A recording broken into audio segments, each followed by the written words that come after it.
Hello, Bacho. Let's read the given question. The question says, for a spherical surface, when refraction takes place from a rarer medium mu1 to denser medium mu2, we write minus mu1 upon u plus mu2 upon v is equals to mu2 minus mu1 upon r, where the symbols have the usual meanings. Now, suppose that the object is placed in the denser medium and refraction takes place from the denser to the rarer medium. Then rewrite the above equation. So just the case is reversed. So सबसे पहले तो we need to understand as a key concept, जब भी light ray refract होती है from a spherical surface. So a spherical surface can be of two type, whether convex or concave. So let's say we are considering a case of convex spherical surface. ये कोई mirror है हमारे, basically not mirror, it is a spherical refracting glass we can say, and this is the principal axis, right और ये हो जाएगा हमारा pole. सारे ही distance is measured from this pole, right. और जो भी इंसिडेंट लाइट का डायरेक्शन है we are considering it as to be towards right. So towards right सारे ही measurement we will take it as to be positive and the direction opposite to that of the incident light, that is this one, we will take it as to be negative, right. और सारे ही measurement कहाँ से होते हैं? पोल से होते हैं. So this is the convex spherical surface. So यहाँ पे हम एक इसका सेंटर ऑफ कर्वेचर मान लेते हैं, right, see. So first of all अगर हम कंसिडर करें कि object is placed in the rarer medium, so this is the object. So object rarer medium है, हमें फर्स्ट पार्ट में लेट्स से ये रेरर मीडियम है mu one and this is denser medium mu two, right. यहाँ पे लिख देते हैं म्यू टू है ये इनसाइड इट, ठीक. So from this we can say जब भी लाइट रे इससे ट्रैवल करेगी, सो वी नो के फ्रॉम द नॉर्मल कैसे बनेगा? Normal can be drawn which is the line passing through the centre of curvature, इस तरीके से कुछ. सो वी नो कि जब भी रेरर से डेंसर की तरफ लाइट जाती है so it bend towards the normal.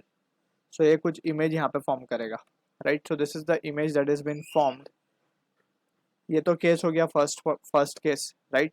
And अगर हम बात करें इस इन दिस केस हम जब एक्सप्रेशन लिखेंगे, सो एक्सप्रेशन को किस तरीके से लिखा जाएगा? Expression can be written as mu two upon v minus of mu one upon u and that is equals to mu two minus mu one upon R. तो यहाँ पे हमें नोटेशंस को क्लियर रखना होगा फॉर द पर्टिकुलर केस जो हमने यहाँ पे ड्रॉ किया है.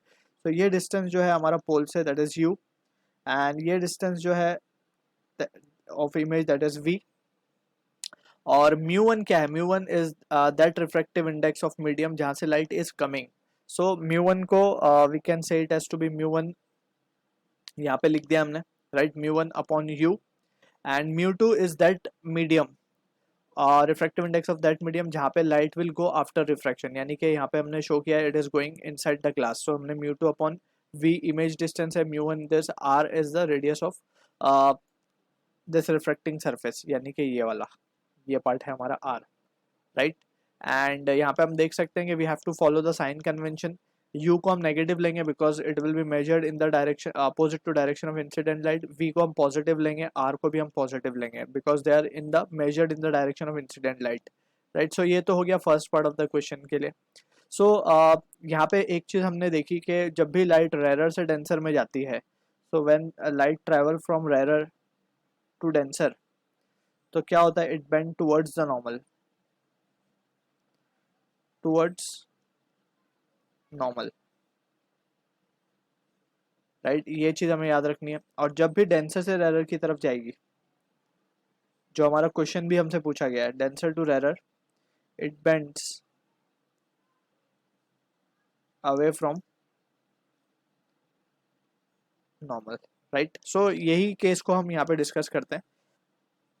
फर्स्ट पार्ट के लिए जो फॉर्मूला गिवन है it is for rarer to denser, जो कि हमने यहाँ पे डिस्कस कर लिया. अब बात करते हैं रिवर्स केस की, where the symbol have the usual meaning. So यहाँ पे हमने डिस्कस कर लिया म्यू टू क्या है? Refractive index of that medium where the light will go after refraction. Mu one is the refractive index of that medium from where the light ray is coming before refraction. v is image distance, u is object distance, r is radius of curvature of the spherical surface, right. अब now suppose that object is placed in the denser medium. So अब हमें बोला जा रहा है कि हमने object को कहाँ प्लेस कर दिया? डेंसर मीडियम में. So let's try to reconstruct the scenario. So ये हमारा स्फेरिकल सरफेस है, this is our principal axis, अब हम मान लेते हैं कि ये हमारा सेंटर ऑफ कर्वेचर था और हम कंसिडर करते हैं कि लेट्स सपोज हमारा जो ऑब्जेक्ट है रखा हुआ, object is placed somewhere over here, कहीं पे भी हम मान सकते हैं, यहाँ पे हमने ऑब्जेक्ट मान लिया राइट, और ये तो हमारा पोल है। क्लियर। अब यहाँ से अगर हम केयरफुली एनालाइज करें सो ये तो हमारा μ2 गिवन है एंड दिस इज μ1 राइट। अब light is travelling from μ2 towards μ1, यानी कि डेंसर से रेयर की तरफ जा रही है। सो एक्सप्रेशन चेंज हो जाएगा, ये वाला जो एक्सप्रेशन हमने लिखा है दैट विल चेंज। हमने μ2 को क्या बोला है, μ2 is that refractive index of that medium where the light will go after refraction right.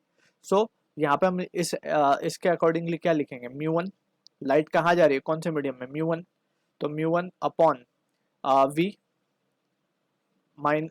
Plus of sorry minus of μ2, कहाँ से आ रही है लाइट, μ2 से आ रही है, डिवाइडेड बाय u राइट। तो ये डिस्टेंस जो है हमारा this is u and image जहाँ बनेगी we will show the ray diagram as well.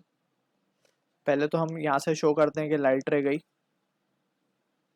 कुछ इस तरीके से and we have this that is normal, हम दिखा सकते हैं यहाँ पे इस तरीके से नॉर्मल है, कुछ इस तरीके से नॉर्मल हम शो कर सकते हैं and this is the light ray going. अब हमें पता है कि since it is travelling from rare to denser medium, rare से डेंसर से रेयर की तरफ जा रहे हैं, so it will bend away from the normal right, ये अवे चली जाएगी। सो जब ये अवे जाएगी तो यहाँ पे कहीं इमेज फॉर्म हो जाएगी and this will be the case right. So in this situation हमने क्या लिखा है यहाँ पे, μ1 upon v minus μ2 upon v will be equals to μ1 minus μ2 upon r right. So this will be the expression when the light will travel from denser medium to rarer medium. So this is the answer to the question. I hope you understood the solution. All the best.